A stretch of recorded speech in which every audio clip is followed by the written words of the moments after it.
Good afternoon wherever you are. There's a Monton in the background, just on the edge of the French Riviera. It's on the edge of the Italian and French border.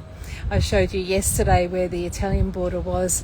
Just coming on in travelling, especially when you travel to different countries around the world that speak other languages other than your native tongue, you start to learn how important language is. When it comes to the prophetic gift, our language, the words that we use really, really matters. You know, we went and ordered what we thought was an almond croissant, and instead we ended up with something totally different. We had an expectation that they would understand what it was that we were actually ordering for our morning tea. And instead we got something totally different. It shows how we can have an idea in our own mind about what it is that we are trying to communicate. But then when it actually comes to it, the important part, the people that we're speaking to, understanding what it is that we're trying to communicate, they don't know, they don't understand. And so they hear it differently and they then respond differently.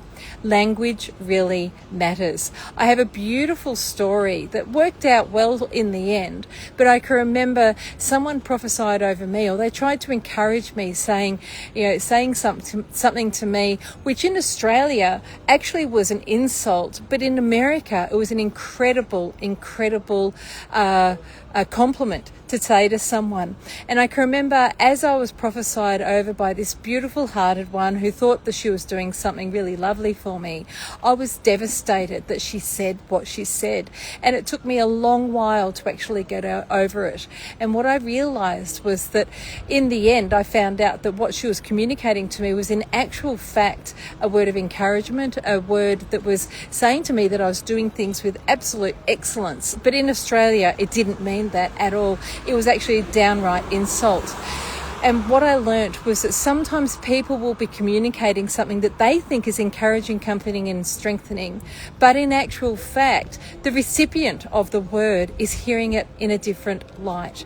It is our responsibility as someone who is releasing a prophetic word that we are releasing it in accordance with 1 Corinthians 14:3, that it's encouraging, comforting and strengthening. And that the recipient is receiving it in such a way.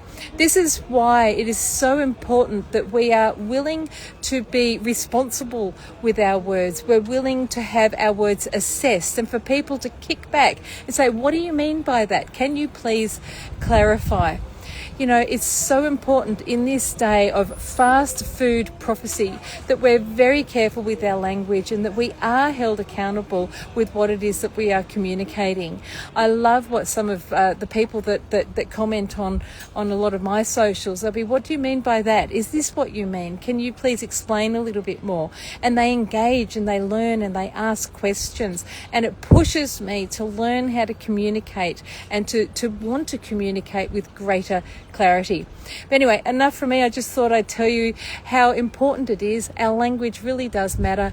Words really do matter as well. And so we need to make sure that the recipient is understanding what it is that we are communicating, and that it is encouraging, comforting and strengthening, that we're leaving people in a place of hope, because kingdom is kindness and kingdom is hope-filled. God's always got a solution at hand. In the meantime, let me just spin around so you can see some of the coastline of Monton in France. We're leaving tomorrow morning. We'll be heading into Italy, but see the background? It's absolutely beautiful. And for those of you that know me, you know where I live, and you know that this is very much a namesake for Andrew and I. Anyway, much love. We'll catch you soon. Bye for now.